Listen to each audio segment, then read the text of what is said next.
Hey beautiful, let's be honest, nobody wakes up and say today I'm going to be a difficult wife. But sometimes without even realizing it, we develop habits that slowly choke the love and peace of our marriage. And the worst part, we think we are just, being honest, realistic or helpful. So in today's video, I'm breaking down 7 signs you might be making your husband's life harder without even knowing it. And no, this is not, it's not about being a perfect wife or letting bad behavior slide. It's about being self-aware, balanced, and building a marriage that doesn't feel like a war zone. So let's get into it. If you are new, consider subscribing and don't forget to like. The first one is constant criticism. He can never get it right.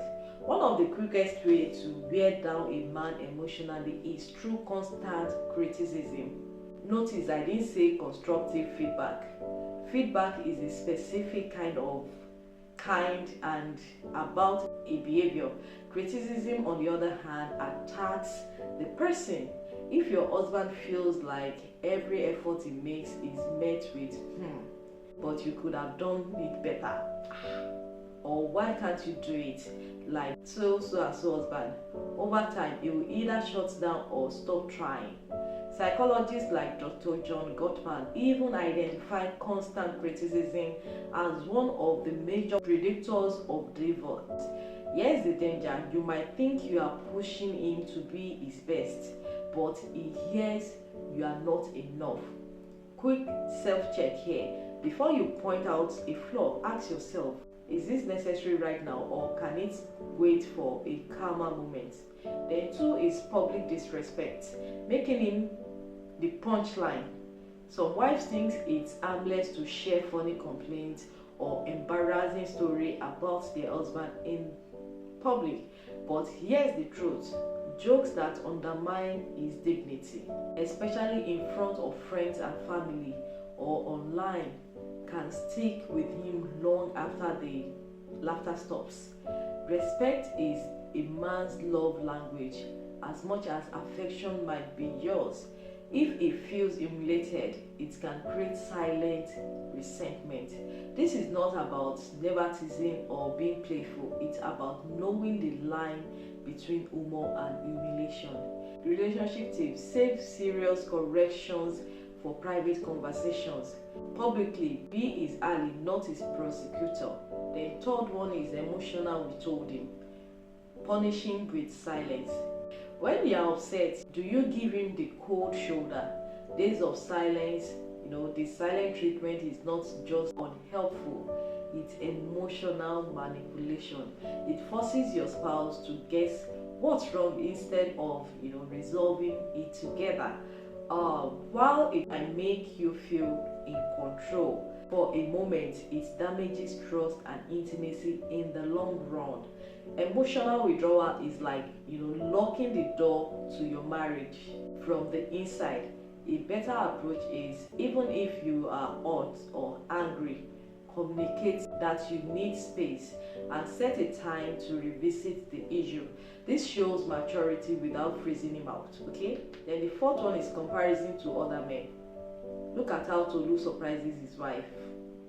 Why can't you be more like Mr. Ade? This one is dangerous because it eats a man's ego right where it hurts his sense of adequacy. Constant comparison makes him feel like he's in a competition he didn't sign up for.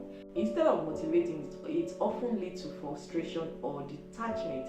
Every marriage has its own strengths. The grass you see on the other side is often just filtered Instagram post. The pro tip is, instead of comparing, express appreciation for the good it does do. It often inspires more than shaming. Then the fifth one is over control, treating him like a child. There is a difference between being supportive and micromanaging every aspect of his life.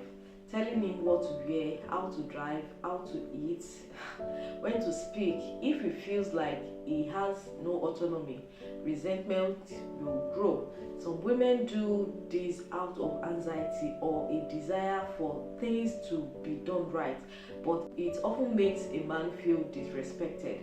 Remember, he is your partner, not your project. Try this. Let him take the lead sometimes, even if you do it differently.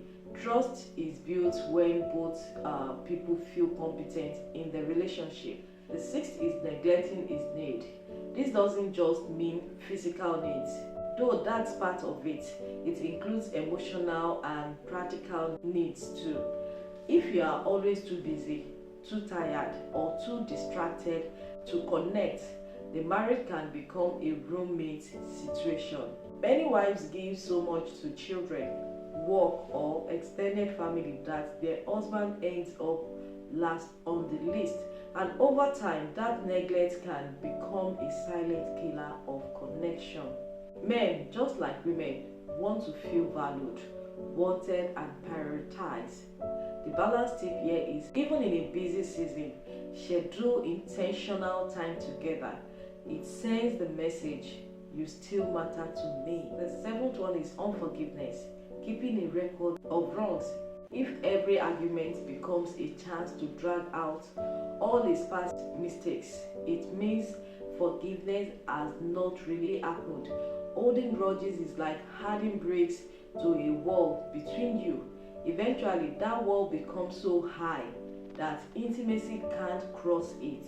This doesn't mean ignoring serious issues. It means that once something has been discussed and resolved, it should not be weaponized again. Mindset shift here. Forgiveness is a gift you give yourself as much as your spouse. It frees you, from constantly reliving the hurt. Why this matter? Being a difficult wife is not about being strong-willed, ambitious, or outspoken. Those traits can be beautiful in a marriage. The real issue is behavior that makes your partner feel belittled, unloved, or unsafe emotionally. A different spouse, husband, or wife is one who makes love conditional, respect rare, and peace a luxury. The goal is not perfection, it's progress. If you notice yourself doing any of these things, it's a chance to reset, not a reason to feel hopeless. How to turn things around? Here are some practical steps. The first one is self-awareness.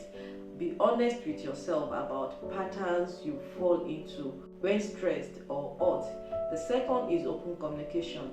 Create space for honest conversations without fear or judgment. The third is positive reinforcement. Thank him for small efforts instead of only pointing out failures. The fourth is conflict resolution skills. Learn how to fight fair without insult or silent treatment. The fifth is mutual respect. Remember, respect is not gender specific. Both partners need it to thrive.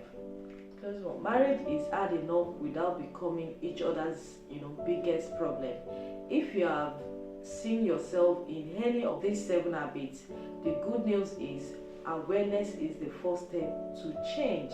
And if your husband is watching this with you, maybe send him the 7 difficult things husbands do, which is the next video, just to balance. Because at the end of the day, marriage works best when both people are working on themselves. I hope you learned something. I hope I've been able to impact your life with this.